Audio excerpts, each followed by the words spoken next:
Welcome to the Sports Geek Podcast, episode 96. This week, Brian Costello from the Portland Timbers on activating the Timbers Army in the stadium and online. Welcome to the Sports Geek Podcast, the podcast built for sports digital and sports business professionals. And now, here's your host, currently holding his phone up to get a better signal, Sean Callanan.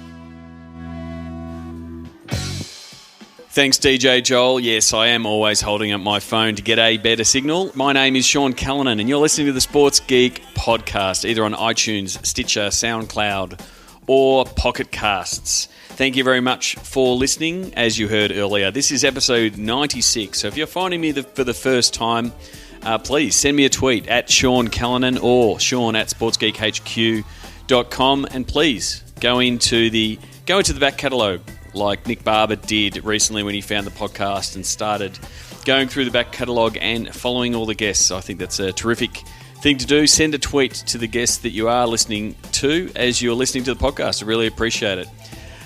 This week I catch up with Brian Costello from the Portland Timbers. As you've heard in the last couple of episodes, we visited Portland in our trip prior to seat, and we're lucky enough to catch up with the guys at Providence Park. So I catch up with Brian to talk about his role at the Timbers, what they look to do from a digital point of view, and his role as digital editor, and also working with the Timbers, the Thorns, and the Timbers 2, their secondary team. And he has been there since the beginning, so we'll sort of understand how the MLS has evolved over that time. And then later in the episode, I'll look at my question of the week and a few other things. But now let's get stuck into the interview with Brian Costello from the Portland Timbers.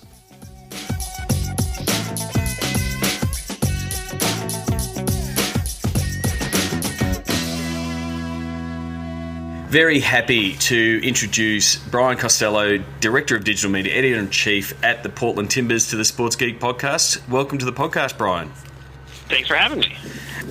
First of all, thanks. A big thank you for hosting us in Portland recently. We trekked up there before seat. It was great to check out all things around Providence Park, and because it's such a great little intimate venue. I can only imagine when the Timber Army is in there, how loud that venue gets. Yeah, no, it's that would if there was a one flaw to your visit, it was that it didn't quite work out to catch a match while you were here. But yeah, it's a pretty special place for sure. And I think when we were getting the tour, even Pelé played there in his later years. Yeah, no, I mean, the one of the nice things about this stadium, especially in comparison to other MLS stadiums, it's the oldest field in the league. It was built in 1926, and it's had American football, it's had soccer, it's had track and field, it's had dog racing, and then in the NASL era in the 70s, that's where the Timbers first began, and Pele played for the Cosmos in one of his last match as a professional, which was the Soccer Bowl, and the place was packed with fans, and there's a lot of different random. I mean, Elvis Presley played here. I mean, there's all kinds of interesting little nooks and crannies and historical elements to the place that really give it a lot of character. So I want to go a little bit on your background. You started at the Timbers before they started playing, while they're in those formative stages back in 2010. You've just clocked up 5 years with the Timbers. Do you want to take us back to, one, what the team was like and what it was like in those pre-launch sort of days? Yeah, I mean, I came into the club after doing a lot of different things. I worked in independent filmmaking in New York City for a while on a number of films. I worked in contemporary art. I was a copywriter as well, and in that period too, I was also sort of beginning about 2005, 2006. I really started following the Timbers, which then was in the A-League / USL basically the second division at the time in American soccer, and really got hooked on the team and the environment and the Timbers Army, which had also begun when the team sort of was reborn in 2001. And I was writing about the club at the time, and ended up getting hired that summer of 2010 to, among other things, in my role, I really see it as getting to tell the story of the club, right? So write stories, help edit stories, work with writers, work on videos, all those kinds of things. And that first year was really interesting transition between what was a great environment and fan base for USL soccer into becoming something even larger and even more dynamic on an MLS level. And there was a lot of different things that really clicked that first year with fans and with the team, and how we marketed the club, and how the improvements we made to the stadium. As I say, it's an old stadium, but we also put built a whole new side in the stadium with luxury suites in the club, and all the other sort of pool bells and whistles. So I mean, it was a huge change from where it was in a very short period of time, and ended up having a very large impact in the city, and it's still having one. I mean, it's still growing for sure 5 years in. I think it's really, interesting, you coming from a really strong editorial journalistic background, very similar to, our mutual friend Rich Clark, who's now at the Colorado Rapids, where you're all about telling the story, you're all about reporting it first. Like we see, digital departments have been spawned in the last 8 to 10 years, and some have come from the techie geeky side, like myself, and others have come from a marketing side. You've still got that strong, journalistic tendency in everything that you're doing with the Timbers. Yeah, no, and I think, when I was coming on, MLS was deeply involved with each of the clubs in helping design and work with the clubs on the club sites, and really helping clubs push for someone to lead the digital space at individual club levels, and it's sort of transitioned. I think initially a lot of that role was of a more technical background, and when I came in, one of my things was like, hey, look, I am not a coder. I can figure my way around some HTML, and then I can also figure out how to break it. But what I do know, and what I've always had a passion for, was telling stories, and that's what was wanted and needed here, and I think that is become also something that you see, as you said, has become a larger element for all kinds of sports teams all over the place, finding ways to tell stories that engage fans in new and interesting ways. And, you also, one of the great things here is, like, we have some of the best access. We have the best access of anyone, right? Because we're here. So we can really share and build and create really interesting narratives. And the thing is, I guess, the way that you go about telling stories, again, if we went back to 2010 and the platforms that were available to now, we've seen a renaissance of long form. Things like Medium and that are now allowing people to write longer form. Grantland.com and things like that, where people want to consume long form written stuff. But then we've also got this visual storytelling, and the fact that video is just completely blowing up over the last 2 to 3 years, where more and more teams are providing these, killer stories behind the scenes, tell the story. Like when you've got something like the Timbers Army, as well as all the access to the players, the appetite for it is insatiable. How have you found yourself as a storyteller, sort of moving from the written form to more visual forms? And I guess, how have you built out your team to satisfy that need? Yeah, no, and I think there's been a whole host of adjustments and developments since I've been here. I mean, the team is still very lean. We've grown in bits and places, and we have a staff writer. I write a lot of stuff. We have a social media coordinator, and a lot of it too is balancing what what type of content goes where, what's best for that story. True. So sometimes there's a piece that we're, hey, let's have a really engaging player take over a Snapchat account versus another initiative that I've been working on a lot this year is a special collaboration we've been doing with Howler on a series of long form pieces, like you say, that dive into different elements of the club and team history. And I think it's not necessarily a one-size-fits-all. It's what's the best tool to use to tell this story. And, like when I started, like Instagram didn't really exist. Vine didn't exist. Periscope, Snapchat, those are all things that have come on strong in the last 5 years. I mean, we had Facebook and Twitter, and even those pieces were things that we were using and utilizing, but a lot of that was very much as a way to help get the word out about things we were doing and stories we were telling, and we still obviously use them for that. But now there's much more interaction with them as well, between communicating with fans and replying to fans and finding ways to build a conversation around the story. And so, I mean, what are some of the key metrics? Like, a lot of times when I'm talking to teams, but then talking to executives, they're still sometimes looking at the vanity metrics or looking at what the website's doing. But if you're doing, pushing out videos on Facebook and they're doing really well, but it's not necessarily driving traffic back, how do you balance that engaging and pushing your content on social with, hey, we need to keep our page views and time on site on the website? How do you define that balance? Yeah, I mean that's a deep question. I mean, there's time on site is a tricky one because also so much more of traffic is mobile, or it's coming from mobile, right? Versus just the desktop, and we just actually the club site went through a major overhaul in July to make it responsive for mobile and tablet design, which is definitely a part of that, a reaction to more and more people being on their phones and consuming content. So, you kind of, I think, you work with the metrics to fit.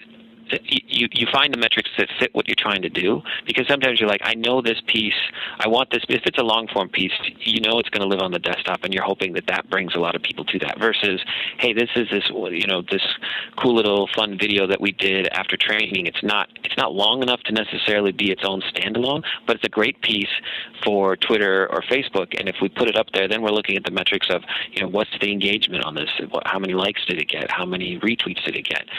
So it really depends, I think, on what the piece is and how you define it, and then that helps define what type of success metric you want to assign it.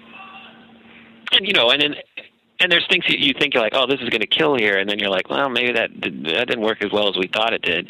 Or on the flip side, you're like, you put something quick out, and you're like, wow, that was way more effective on that platform than I expected it to be. So it's a constant balancing act, I think. And it's something you sort of can't predict either. You don't get to decide what type of fans consume what content on what platform. Like, to a certain degree, it's user voted in that sense.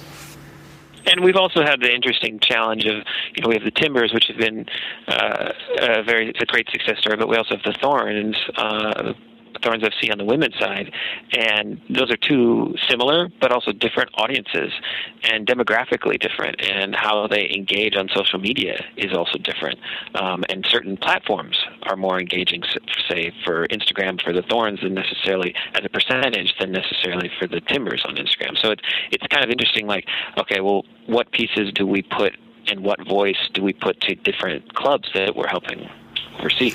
Yeah, I think that's really important, because you have got the two or the three properties. If we're also looking at the second team of the Timbers, is that when you're pushing out the content, you can't just be pushing out content that the Timbers army will love, because you know that they'll always love that insider access.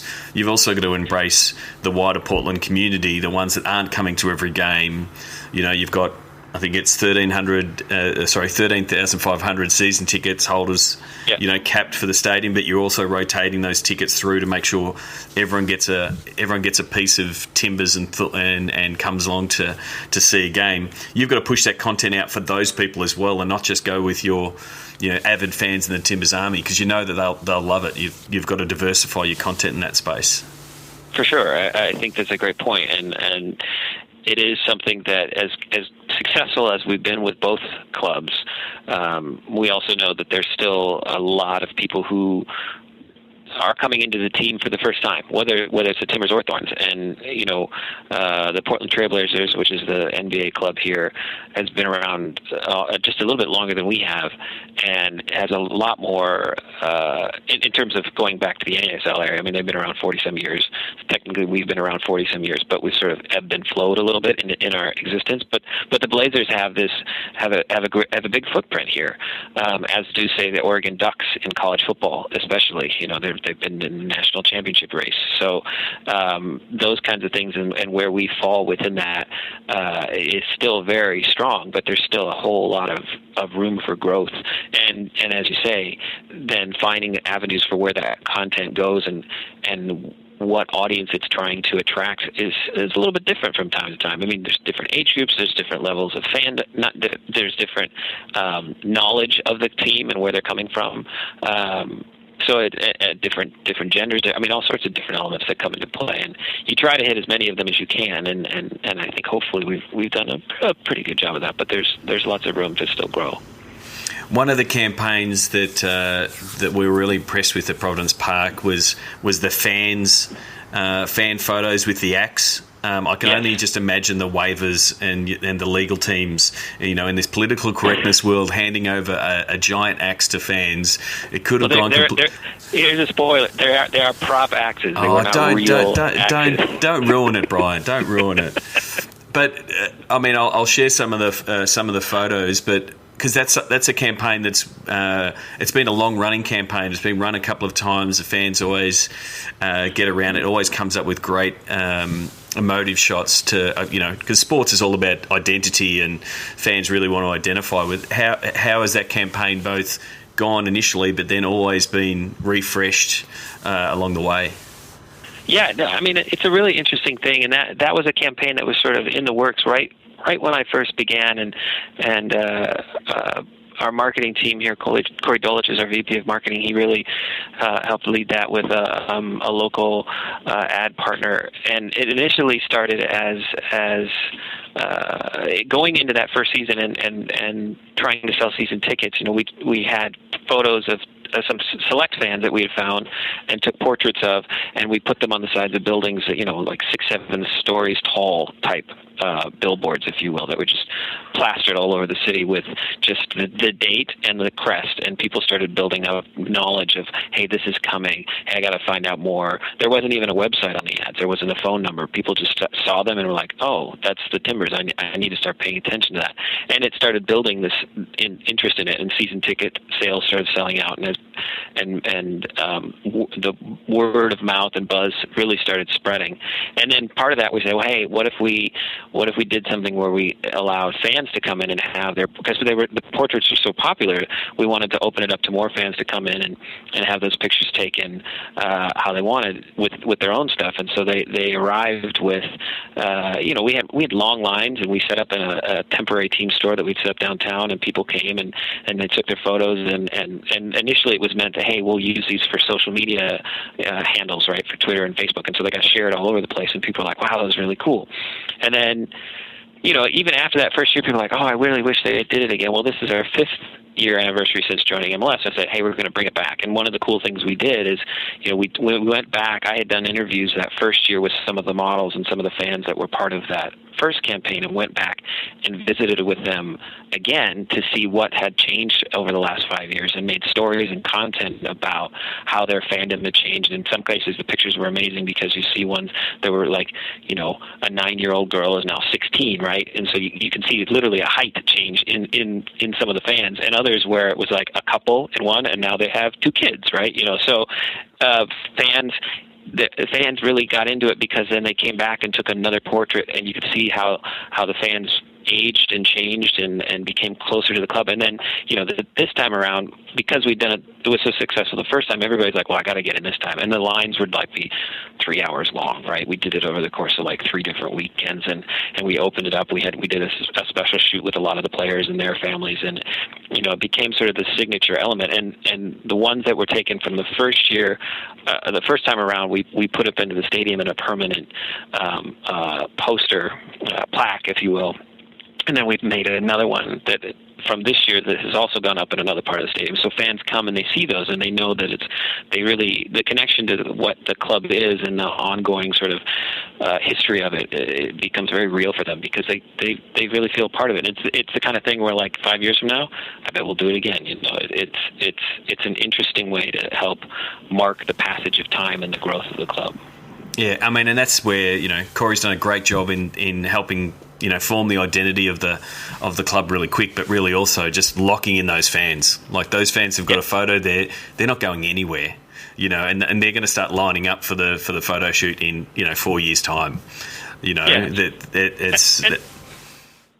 they're not going anywhere, but we still need to work to make sure we keep them, a part of the family, if you will. I mean, it's something that we love the engagement, and we love the fandom, but we also I take a great sense of responsibility that we're sort of stewards of this club in the time that we're here, and there's a lot of work to keep those fans interested and engaged, and ideally a lot of that comes from performance on the field, but there's a lot of other steps to that too, and I think all of us here feel a big responsibility to keep those fans feeling part of the club.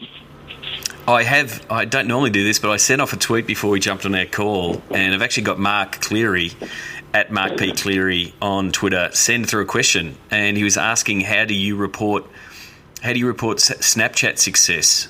How in your initial playing with Snapchat, what's some of the key signs that you're doing a good job? Well, it's a tricky question. I think it's a new platform for us. We did not jump in on it right away.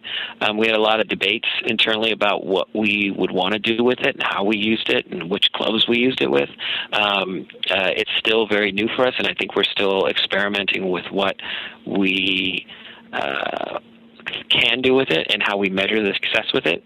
So I don't know if that I have the best answer to that question. I saw it on Twitter here pop up as well. I think it is. I mean, I agree with you, and I'll tell with Mark, it's so early. Like, I mean, you can go and open up and see how many engagements you've had, but it's almost like you need to start getting feedback from fans on whether they're liking it and that you're getting growth on your account. I think the unique thing for Snapchat is that it provides a story in the correct order. Every other platform provides it backwards, whereas you've got a really good way with Snapchat to tell the whole story of a day at Providence Park. It can be here, they're arriving, Joey's oiling his chainsaw, the guys are warming up, here's the crowds going off, and it can really give this is what a day at the stadium is like. And I don't think there's any other platform that can do that. I mean, it's interesting you say that, because I think when we looked at like different platforms like that, we're always trying to figure out, because we have so many different teams and so many different platforms that come with it, we're like, okay, well, what do we want to use this platform for? How would we use it? What kind of stories would we tell in it? And not only that, how do we maintain that presence? Because we don't want to just start it and then be like, oh, this is cool and shiny, and then kind of be like, oh, no, we're bored with it, right? Because then that doesn't work either, right? But I think with Snapchat, that was something we thought long and hard about before we got into that. And when our social media coordinator, Dane Carbaugh, sort of explored what it would be, he really teased it out over time using other social media channels, saying, hey, this is coming, take a look, be ready for it, we're going to do some cool stuff in it. So that when it hit, the fans that were already attuned to Snapchat, which is obviously a sweet spot of young millennial fans, were ready for it, and we did some cool things with it right off the bat that got fans, really connected. We did one last week. We handed it to one of our forwards, and sort of he took it for the day, the account, and did everything from like getting up in the morning, going to training, showing treatment, going after training, hanging out with a friend. I mean, he really had a great time with it, and was a good choice to do with it. This was Maxi Arudi, who was one of our forwards. Fans got really engaged because they saw, as you say, a story from beginning to end in an order that was also creative, that was fun, and that showed stuff that people don't normally get to see. And in that sense, it can be a great tool. So, like I said, I think we're still experimenting, and we're still experimenting how we measure that success too, because it's still a very new platform and tool for us. Yeah, and it is, and like you said earlier, you can't just go, the stuff we're doing over here, we're going to do over here as well. It's a completely new platform. It's consumed differently. It's got a different audience. I'm hoping, and this is in the short conversations I've had with Snapchat, I'm hoping that they open up the Snapchat story for your stadium to the teams that run the stadium. That's, to me, that's the power of Snapchat. When you go to a big event, and I've told the story of me going to WrestleMania, seeing everybody's snaps from WrestleMania made for a completely different story that no one else was telling. Yeah, and the league actually did something with Snapchat and us in Seattle when we played our game early in the season in the spring, our first game on the road against Seattle. So huge rivalry game, right? They did that location geo target around that for Snapchat. So there was stuff from the team accounts for sure, and the MLS account, but then there was loads of stuff from fans from both sides too. They did a really good job of curating interesting pieces so you could see different sides to the story from literally different perspectives in the building, which was really cool, and I like that. I like that way of using that tool, I think. Well, thank you very much for joining me, Brian. People can find you on Twitter, BA Costello on Twitter. Correct. So send Brian a tweet, tell him that you're listening to the podcast, and if you're ever in Portland, send him a tweet and tell him you're in town. Thank you very much for coming on the podcast. It was a pleasure. Thanks for having me. Sign up for Sports Geek News at sportsgeekhq.com/sign up now. Thanks, Brian. And as I said there, you can send Brian a tweet, BA Costello, on Twitter. Please send him a tweet. Tell him you've listened. And please leave an iTunes review if you feel so inclined. Getting closer and closer to the 100 iTunes reviews mark. I'm trying to get there before we get to episode 100. So if you could leave an iTunes review, simply go to sportsgeekhq.com/iTunes. Don't forget, you can see all the show notes, all the links to Brian, and a few links to the Portland Timbers content by simply going to sportsgeekhq.com/96, as you can with every single episode. The same that you can go and check back the Russell Scabetti episode on developing CRM, and I'm still running the comments competition.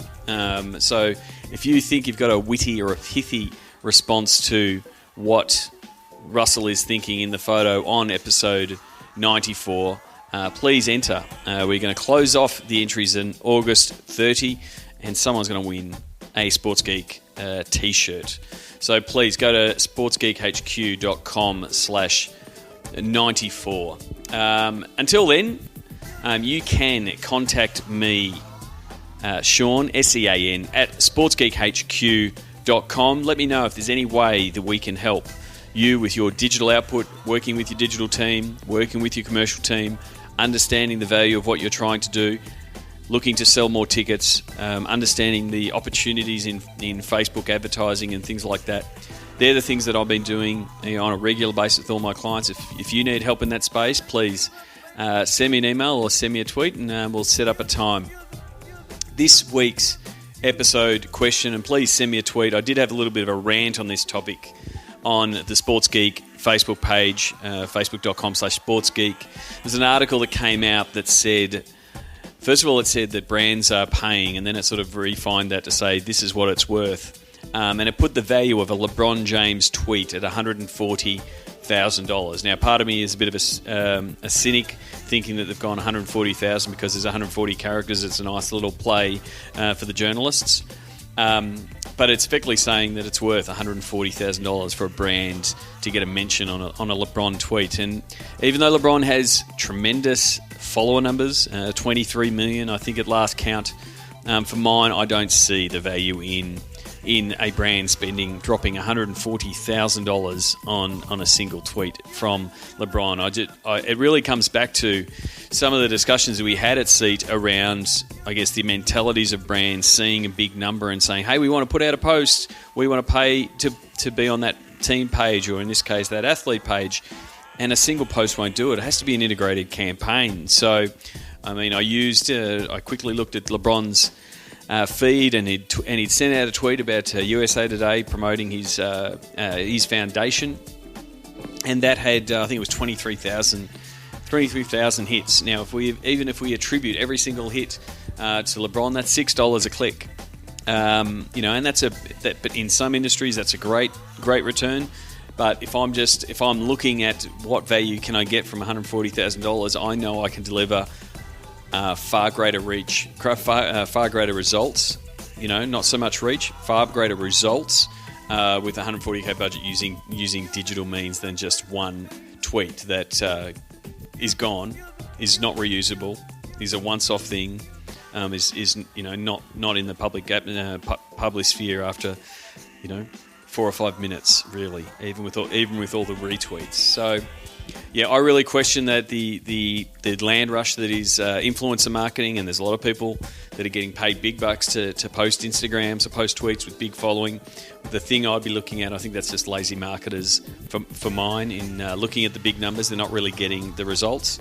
And as a team, if you're just selling a post, and whether this is talking to the commercial guys in your teams, it's not going to get the value. It really has to be a fully integrated campaign. Do I think that there's an opportunity with the social presence that a LeBron James has? Absolutely. But putting the worth of a tweet or selling a tweet for a single tweet for $140,000, I don't think that works. Now, that's different to putting a value on it and using it, but buying and selling it as a single entity, I just don't see it. I think there's far more opportunities and far better ways for brands to spend their money. So, what's your take? Is a LeBron tweet worth 140 characters? Send me a tweet at Sean Callanan, SeanCallanan, or if you can't remember how to spell my name, you can simply say at Sports Geek, and that will also find me. Thanks again to everyone who has left a review. Love seeing them come in from around the world. I'm going to finish this podcast. Have a tune in after DJ Joel finishes off things with closing with the sounds of the game from a New York City. I unfortunately weren't able to go to a Timbers game, but we were lucky enough to go to see New York City FC at Yankee Stadium, and this is the New York City fans in Yankee Stadium, and you can hear the build-up as they rebound a Kaká free kick, and Pirlo and David Villa combine to see a goal scored at the other end, and you can hear the crescendo of the fans to get the victory for New York City FC. Thanks to Jane Busman Wise from New York City for getting us tickets to that game. Until next week, my name is Sean Callanan, and you have been listening to the Sports Geek Podcast. Like the Sports Geek Podcast? Find us on Facebook.com/SportsGeek. Check out which teams work with Sports Geek at SportsGeekHQ.com/clients. Please leave a review on iTunes. Go to SportsGeekHQ.com/iTunes.